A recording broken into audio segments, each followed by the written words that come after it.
He was just a poor taxi driver, struggling to make ends meet.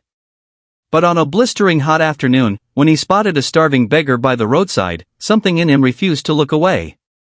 What happened after that one simple act of kindness? No one, not even he, could have predicted. Because the man he helped wasn't who he seemed at all. Welcome to Storytelling and Beyond, the channel where small moments spark unforgettable stories. If you love stories with heart, unexpected twists, and life lessons that stay with you long after the video ends, make sure you hit subscribe, give this video a thumbs up, and ring the notification bell so you never miss a tale that could move you. Now, let's begin the story. The sun showed no mercy that day. It blazed across the empty highway like a furnace, turning the road into a stretch of simmering tar. The sky was cloudless, the trees motionless, and even the birds had taken refuge somewhere far from the heat. Ravi's taxi, an old yellow Ambassador with more rust than paint, rattled to a stop under a worn-out neem tree. He had been driving since sunrise, chasing fares that barely covered fuel. The heat inside the car was unbearable. Sweat soaked his collar, and his throat felt like sandpaper. He reached for his bottle, 2 sips left. He considered saving them for the return trip. Just as he was about to rest his head back, something caught his eye. Across the road, barely shielded by the shade of a stone wall, sat a man. Ragged. Gaunt. Barefoot. The man wasn't moving, just slouched with his head bowed, arms resting limply on his knees. He looked more like a shadow than a person, the kind of sight most people chose not to see. Ravi watched for a while. The man didn't beg. Didn't raise a hand. Didn't even look up. But there was something haunting about him. Something that tugged at Ravi's conscience. He glanced at the packet on the passenger seat, a stale slice of bread and a half-eaten banana from breakfast. Not much. But more than what the man probably had in days. With a sigh, Ravi got out, his sandals slapping against the hot asphalt. He walked across, crouched down, and softly called out, "Bye, you okay?" No answer. He placed the bread and banana in front of the man, then held out the water bottle. The man stirred slowly, like waking from a deep, dreamless sleep. His hands trembled as he reached for the food. He didn't speak. Didn't look Ravi in the eye. He just ate, quietly, gratefully. Ravi sat beside him, wiping his face with a towel. That's when something strange caught his attention. Despite the man's frail appearance, his torn shirt, blistered feet, and dust-caked skin, he wore a ring. Not an ordinary one. A gold band with an engraved design and a striking blue stone that sparkled even through the grime. It looked expensive. Out of place. Impossible to ignore. Ravi furrowed his brows. How could a beggar wear something like that? Was it stolen? Or, was there more to this man than met the eye? He said nothing. Just waited. When the man finished the food and leaned back with his eyes closed, Ravi softly asked, "You need to go somewhere?" Still no words. But then, just the faintest nod. Ravi stood and opened the passenger door. "Come. I'll take you."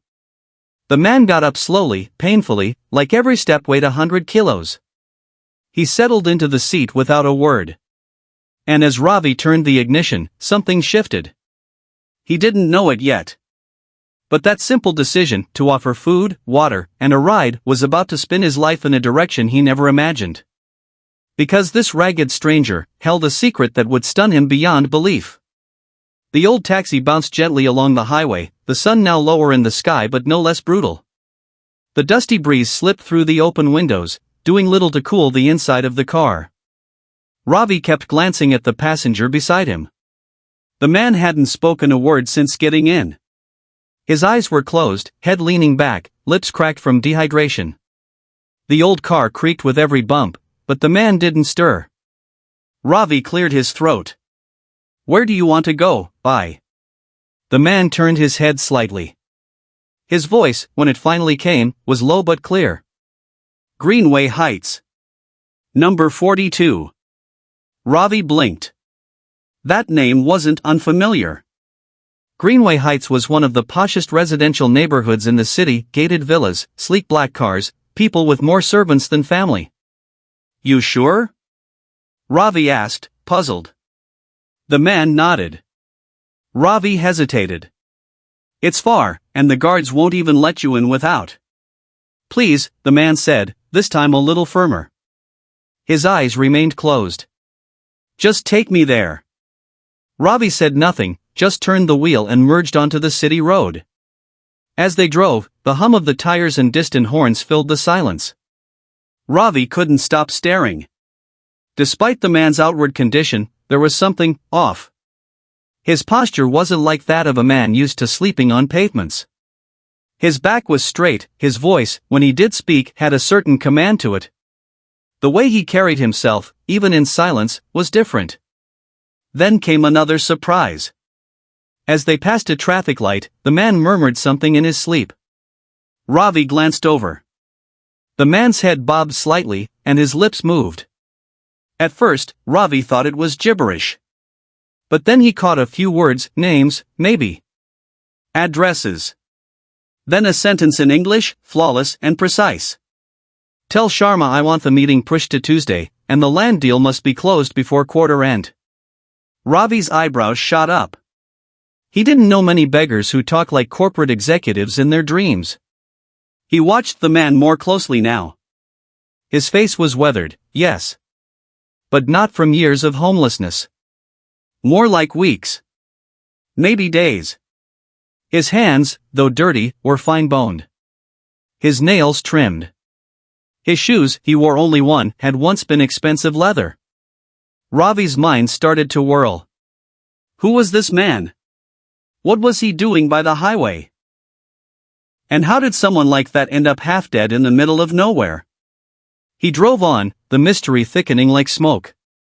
The city skyline finally appeared in the distance. Horns blared louder. The sun began to dip, casting long golden shadows across the road. Ravi didn't say a word the rest of the ride. But one thought stuck in his head, repeating itself like a whisper. This man is not who he says he is.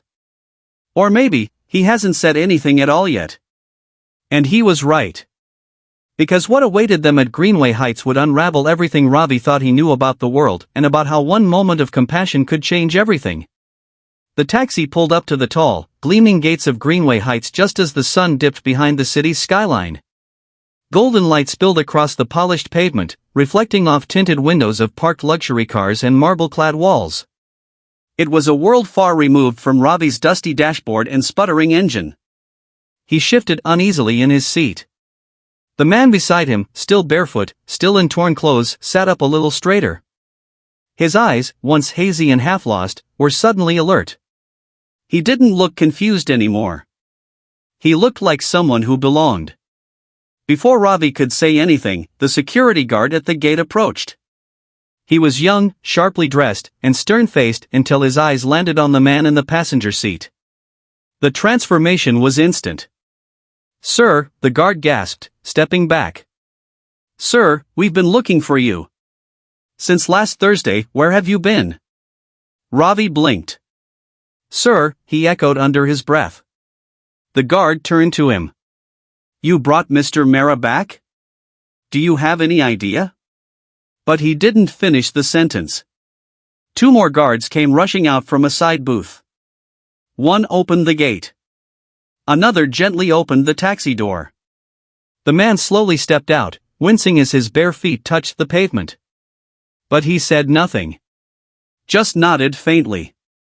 The first guard turned back to Ravi, lowering his voice. "He's very important. Family's been worried sick. Police were even involved. He vanished a week ago. We thought," he glanced at the man and didn't finish. Ravi got out too, still stunned. "But I found him by the highway. He didn't say who he was. Didn't even speak at first." A tall, older man in a tailored suit appeared at the entrance of the mansion, maybe a butler, or a manager. His eyes welled up the moment he saw the barefoot man. "Sir," he whispered. "Everyone thought you were." The man raised his hand to quiet him. "I'm home now," he said quietly. Then, turning to Ravi, he added, "Wait. Don't go yet. Ravi froze. A moment later, a staff member hurried outside with a tray of water, juice, and a towel. Another fetched slippers. The barefoot man, now clearly someone of enormous importance, accepted none of it immediately. Instead, he walked slowly to Ravi, reached into the pocket of his ragged trousers, and pulled out something. The gold ring. He held it up for Ravi to see. This ring, he said, was given to me by my grandfather.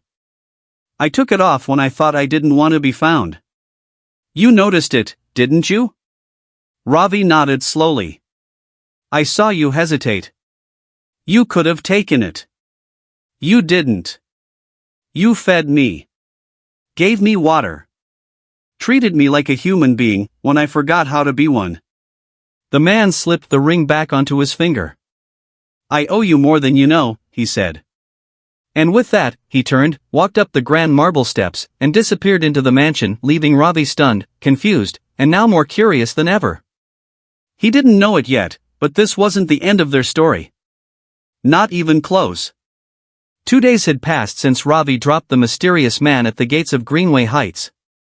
Life had returned to its usual rhythm: early morning shifts, cheap meals, long waits for passengers under the same neem tree. But something felt different. Like a thread had been pulled loose from the fabric of his ordinary life, and now everything sat slightly askew. Then came the knock. It was early, barely past 7 a.m. when someone rapped on the wooden door of his small one-room home on the city's outskirts. Ravi, still half asleep, opened it in his vest and lungi. Parked outside was a sleek black car with tinted windows. Standing in front of it was a sharply dressed young man holding a leather folder. Ravi ji, the man asked, with a polite nod. Yes? I've been asked to bring you to Mr. Mehra. Ravi's heart jumped. He remembered me? The man smiled faintly. He insisted. Ravi changed quickly, still in disbelief. The car ride was quiet, smooth, nothing like the bone-rattling experience of his taxi. As they passed through Greenway Heights again, the guards saluted the driver and waved them through without a word. When they reached the grand villa, the same butler from before greeted Ravi with a warm smile and gestured him inside. The mansion was even more majestic by daylight. High ceilings. Marble floors. Artwork on every wall. Ravi walked like a man afraid to break something.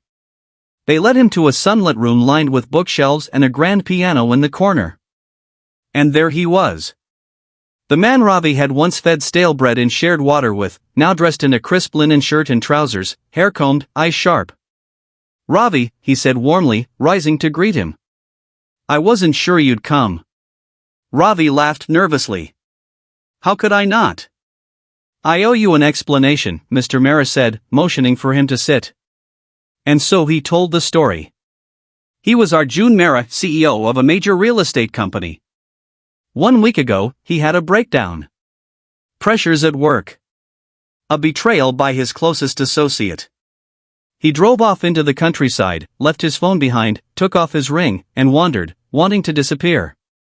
Wanting to forget who he was. I thought I'd find peace, Arjun admitted. But I found hunger. Pain. Silence. And then. I found you. Ravi didn't speak. He just listened. You reminded me of something my wealth had made me forget, Arjun continued. That kindness doesn't come from money. It comes from choice. And you made the right one. He turned, reached for a sealed envelope on the desk, and handed it to Ravi. This is for you. It's not a favor. It's gratitude. Ravi hesitated before opening it. Inside was a bank check. 4-5 lakhs. His hand trembled.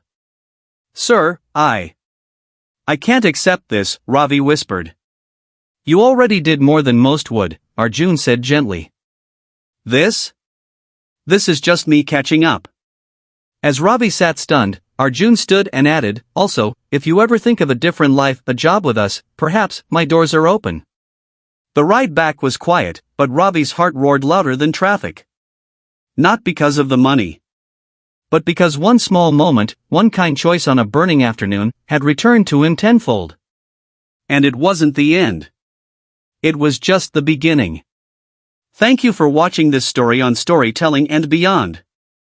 If this tale moved you, made you reflect, or simply warmed your heart, don't forget to hit that subscribe button, like the video, and share it with someone who still believes in kindness. Because here, every story begins with a single choice.